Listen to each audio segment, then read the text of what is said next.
अरुण ने जिस तरीके से अब ईशा और समर्थ को जाकर उठने के लिए कहा, इस बात का घर पे मुद्दा बन गया है। और इनका कहना है कि यहाँ पर अरुण ने आकर टॉन्ट मारा है कि 3 दिन से ही तुम सोए पड़े हो। यहाँ समर्थ और ईशा दोनों थे और यहाँ जब जो है जिस तरीके से सो रहे थे ये लोग और अंकिता भी वहां सो रही थी, तो जब अरुण और तहलका उठाने गए तो उन्होंने इस बात का फैसला लिया कि विक्की भैया अंकिता भाभी को आप उठा दो।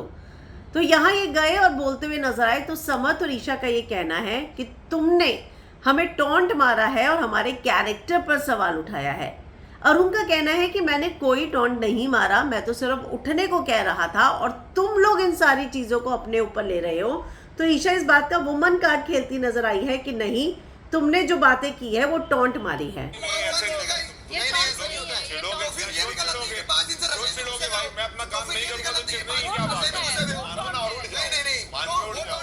अगर मैं चिढ़ा तो मैंने भी सच बोला कि मैं 5 दिन से रजे में गुस्से में हूं। मैं गलत कहां है? पर कहां घुसा हुआ है? स्टार्टिंग में तो थे ही ना। तो ये कहना है समर्थ का कि अगर आप हमें टॉन्ट मारेंगे, आप अगर हमें इस तरीके के ताने मारेंगे तो मैं भी तो मारूंगा। और आपने जो बातें कही वो ईशा को बुरी लगी, क्योंकि आपने उस बात का ताना मारा था कि हम जो है रजाई में घुसे हुए हैं, 3 दिन से सो रहे हैं। तो आप क्या कहना चाह रहे थे? आप एक लड़की पर सवाल उठा रहे थे। तो ईशा भी इसी बात को लेकर जो है लड़ने के लिए आई और उसने साफ कहा कि ये चीज़ें जो हो रही हैं वो गलत हो रही हैं, क्योंकि अरुण ना उस लड़ाई के बाद एक गाना गाता हुआ नजर आया, कुछ घर वाला बाहर वाला टाइप, जिसमें रिंकू जी ने बोला कि अरुण तो ये गाना मत गा।